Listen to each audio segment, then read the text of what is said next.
Well, I have good news for everyone here this morning. Earlier this week, I filled in for God's Country. It's a ministry that our church supports. It's a radio program through KSOK. I believe it's on at 9:30. I can't help. Is that right? 9:30, and it's a 28-minute segment almost.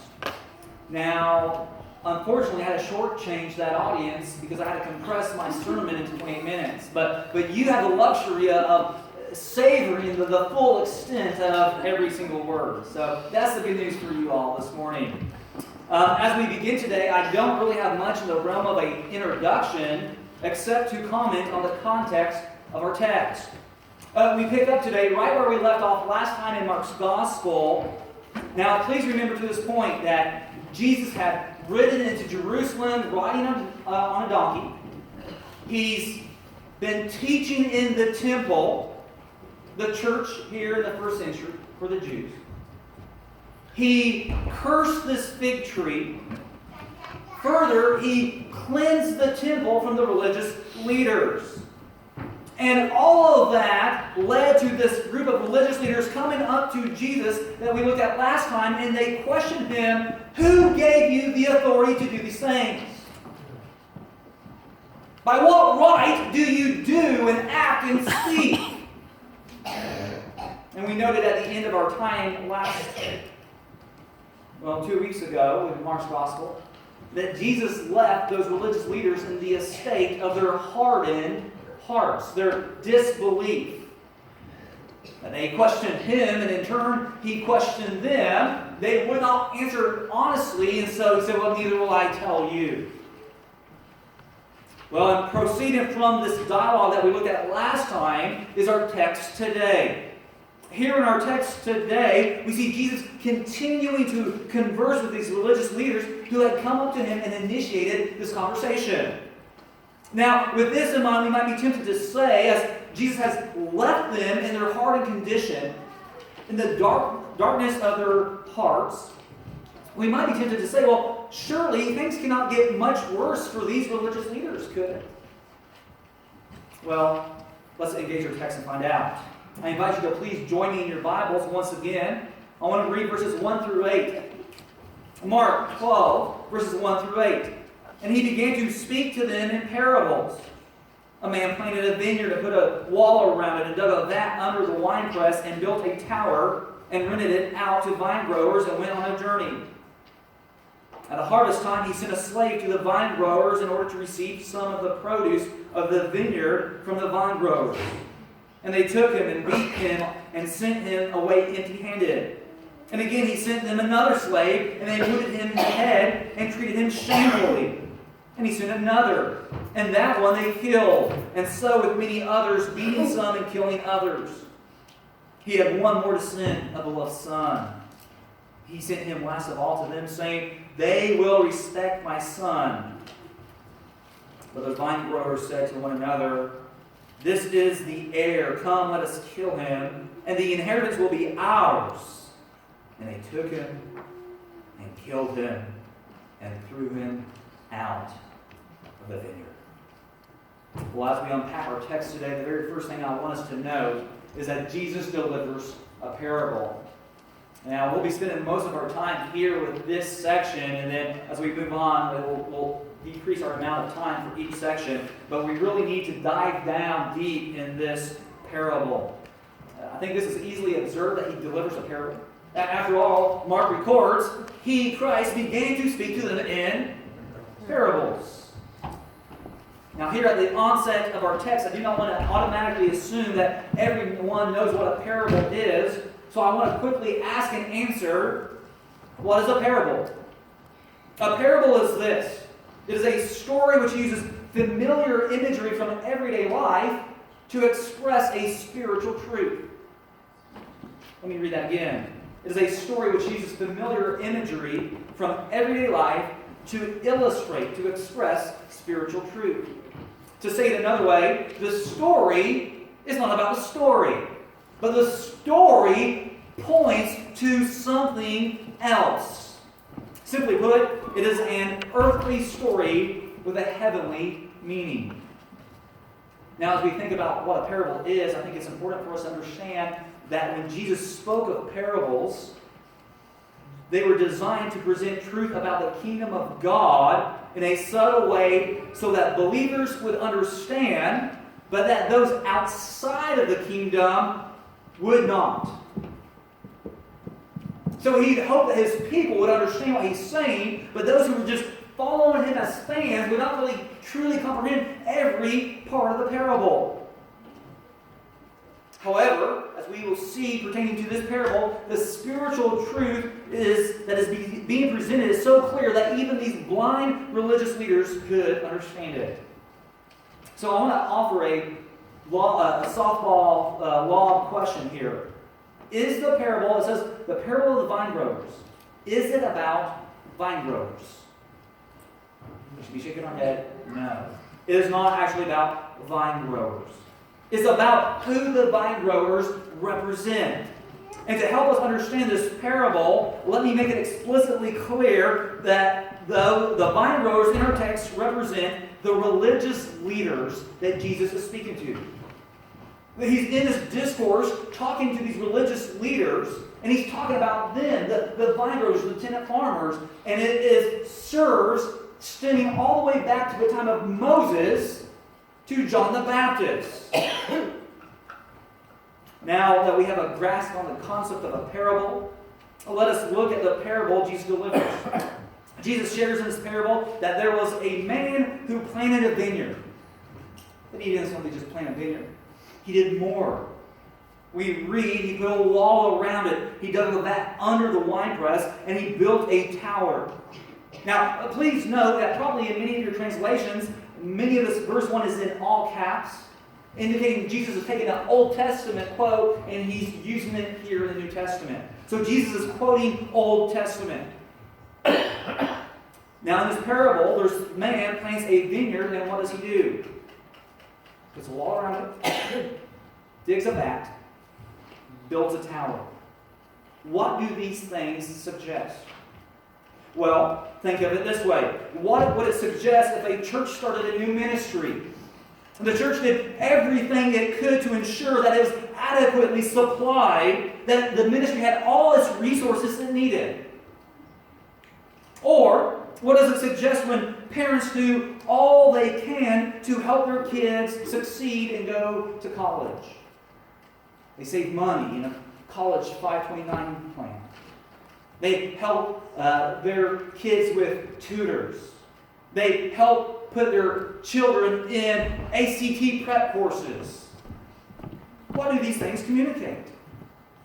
These actions that the man does suggest that he did all that he could to ensure the success of the vineyard. He wants to see the vineyard flourish, to produce much fruit.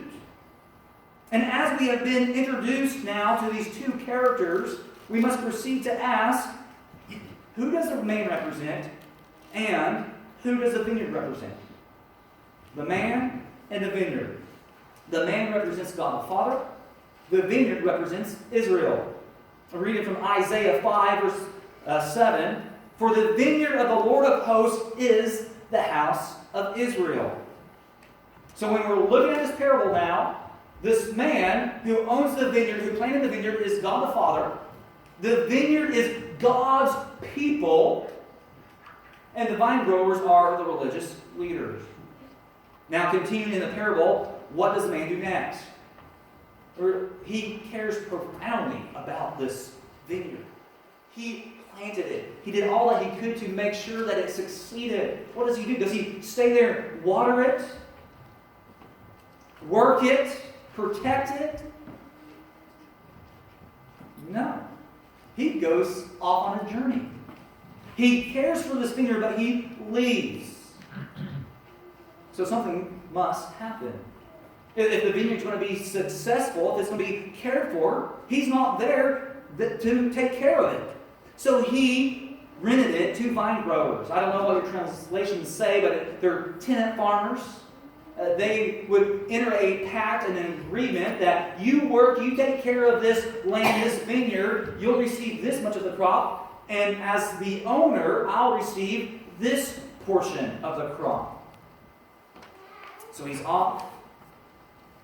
He's left people to care, to tend for this vineyard that he cares about. He's left people to care for the people, his people, that he cares about. And then finally there comes a time for harvest. A time when the man sought some produce of the vineyard. So what does the man do? Does he come? Does he bring his grain truck and back up and say, here, I'm here to receive my portion? No. He sends a slave. He sends a representative. Now, to understand the full extent of the parable, we must understand that during this time, the slave who served the owner served again as the representative of the owner and therefore had the authority of the owner. You know, it's interesting, depending on where you shop, maybe for food, for hardware supplies, maybe at a restaurant, but sometimes you'll talk to an individual, just some worker there, and they don't have authority to speak for the owner. They don't have the authority to speak for the CEO. But that's not the case here. This slave that goes to the vine growers has the complete authority. He speaks with the force of the owner of the vineyard. So the slave comes to the tenant farmers. What do? It says they beat him and sent him away empty-handed. Now, I don't know the particular school that you grew up in, the particular high school that you attended, but if it was anything like mine in my childhood, you learned through school years that all beatings are not created equally. That there are fights, and there's some people that walk away with a scratch, and there's some people that walk away and you don't even know who they are anymore. Well, so what type of beating is this? Is it just a little bump on the head? A little Charlie horse?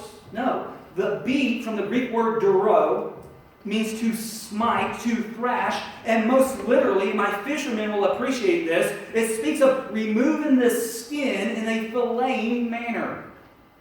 This expressed the severity of the beating.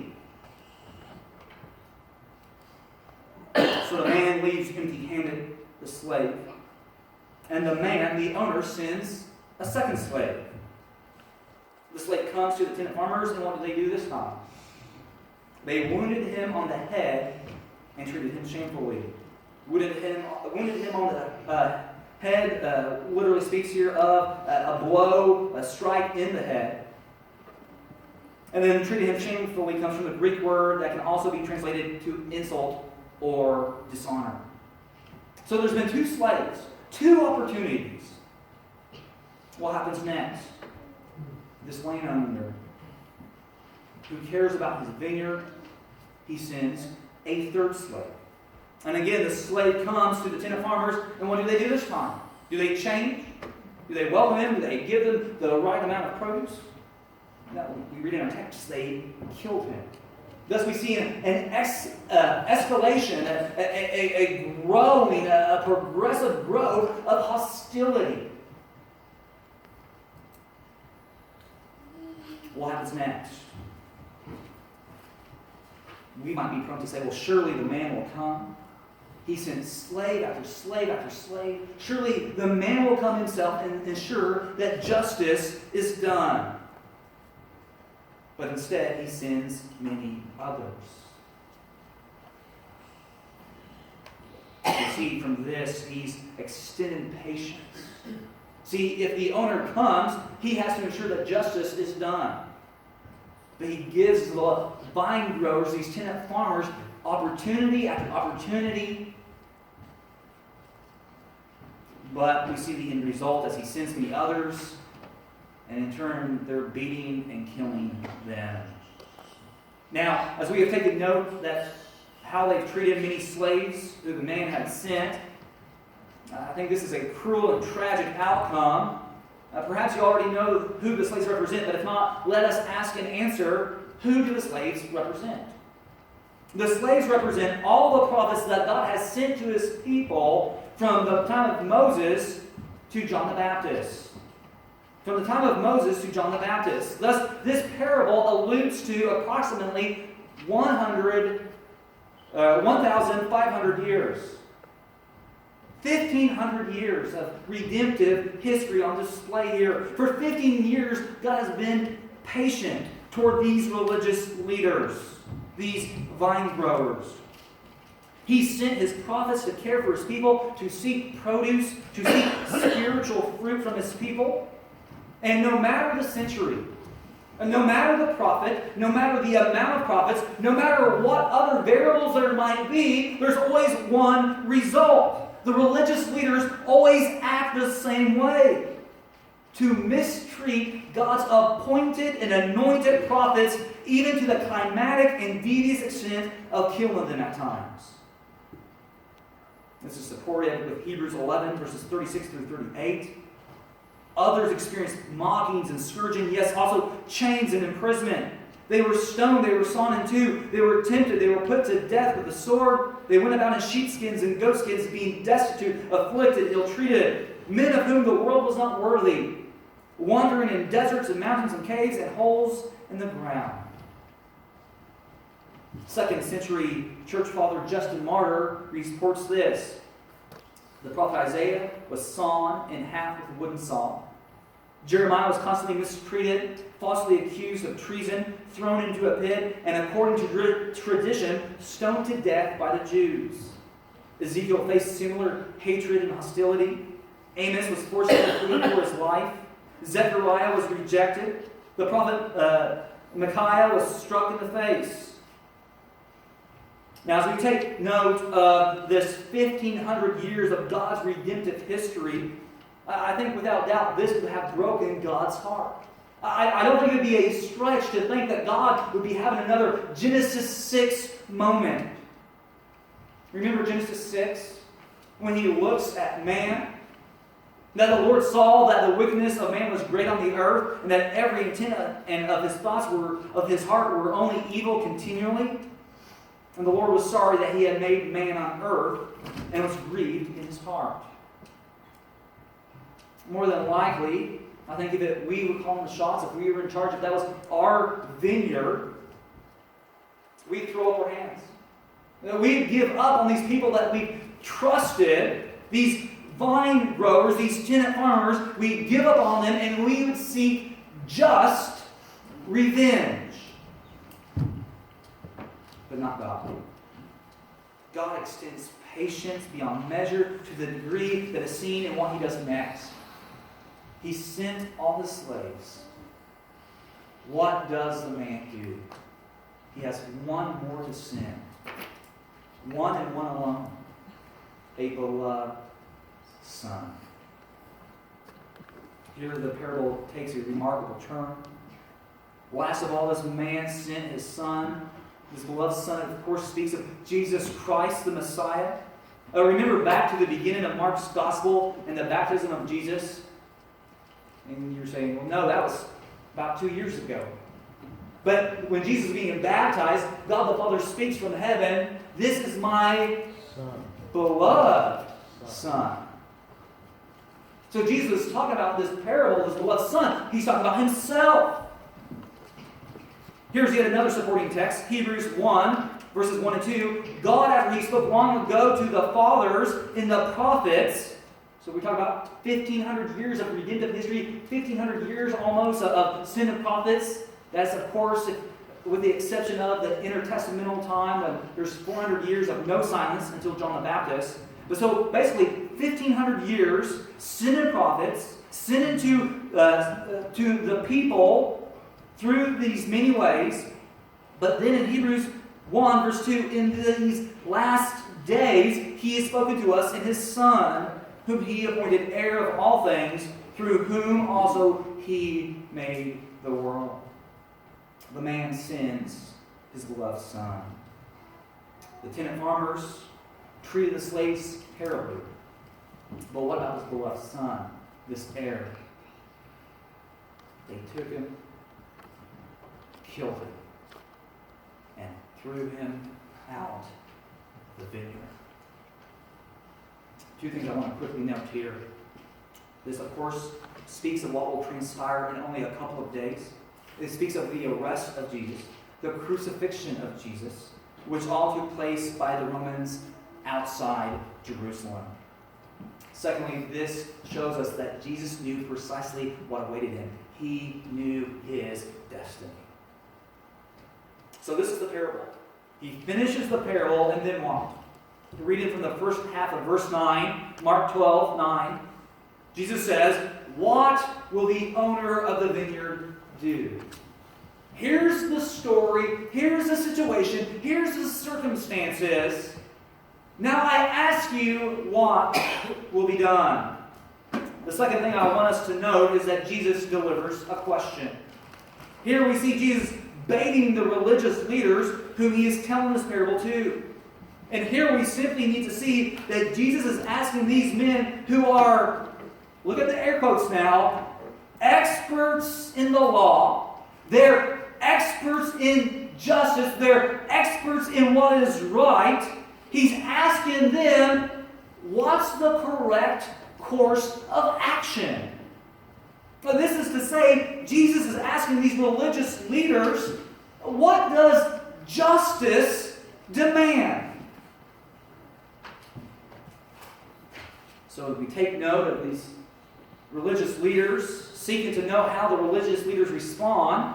I would like us now to read a verse that's not in our text, but is found in Matthew's record of this dialogue. Matthew 21:41 shares their answer.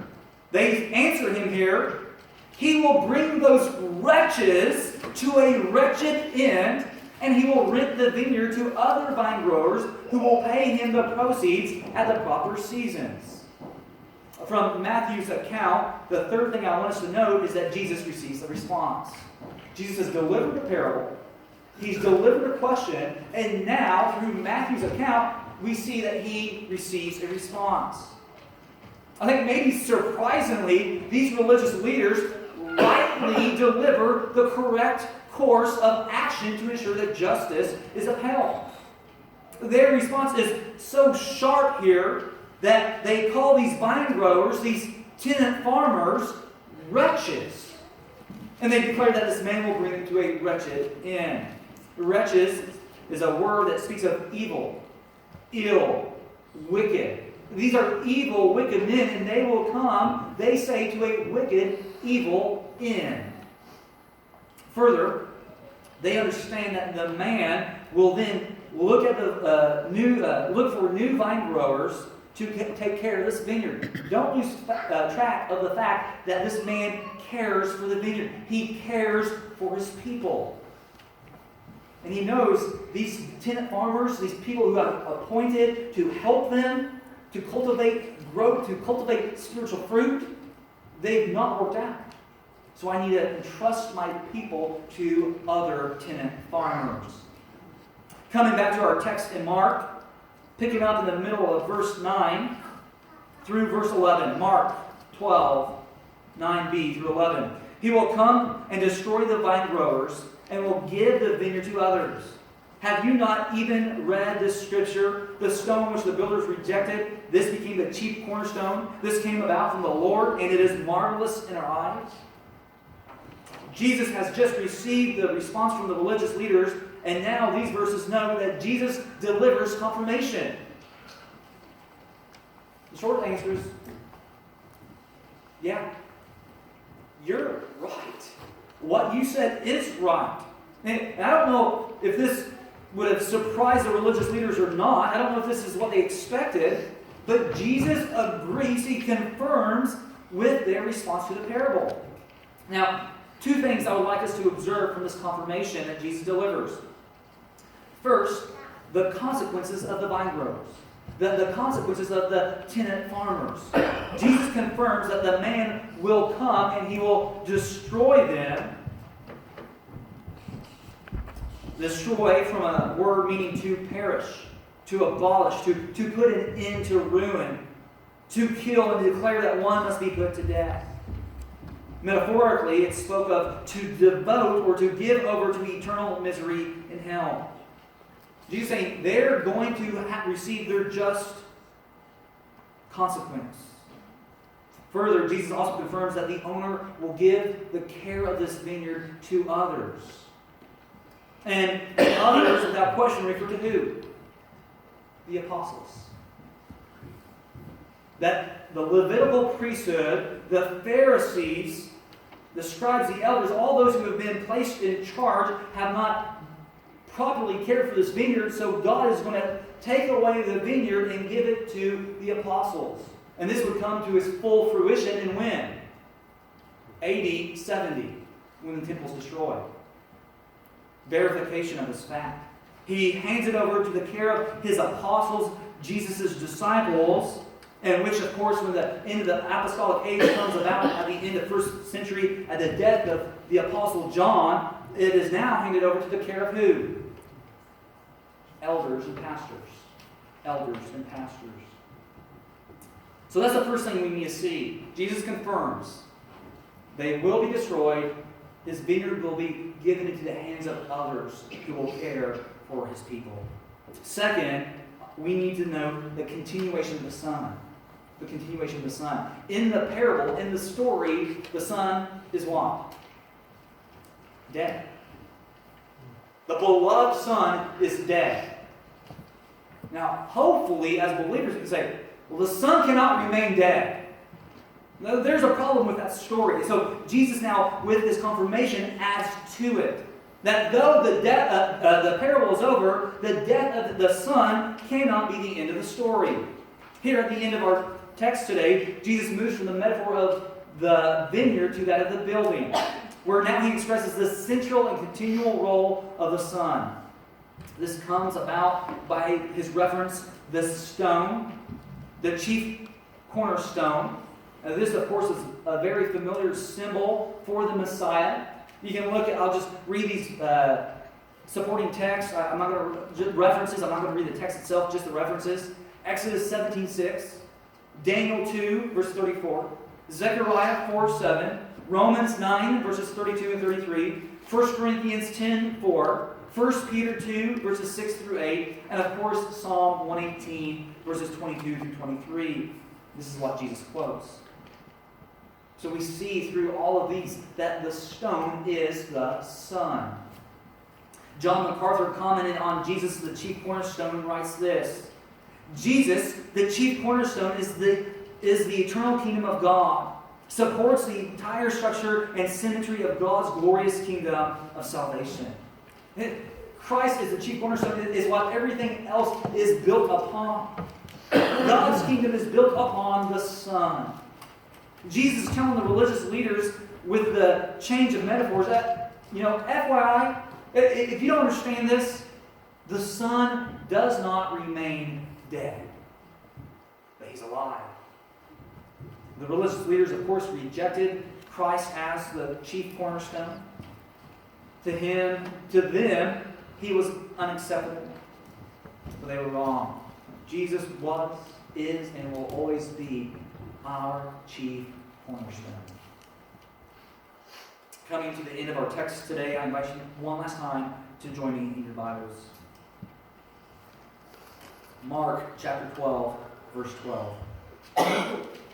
And they were seeking to seize him, and yet they feared the people, for they understood that he spoke the parable against them, and so they left him and went away.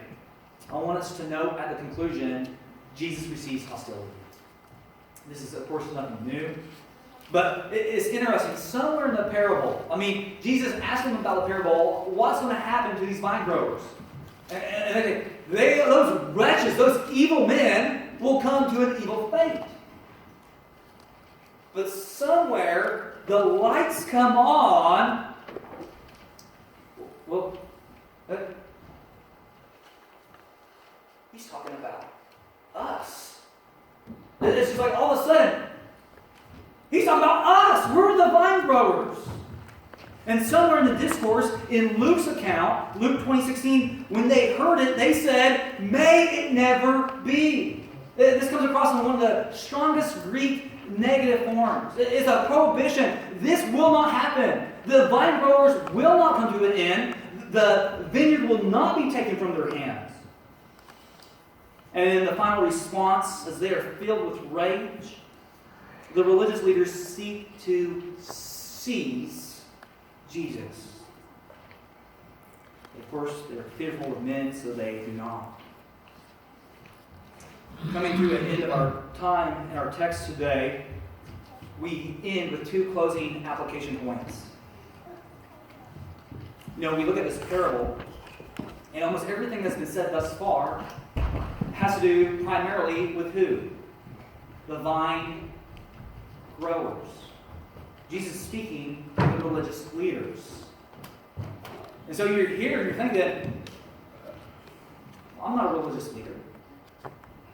How does this text apply for my life? What's the so what for me? How should this text be used in my life? Well, let's observe 2 points. Point number 1. As these men, I'm speaking of the religious leaders here in the first century, as these men gave an account for how they cared for the people of God, so too will every born-again believer.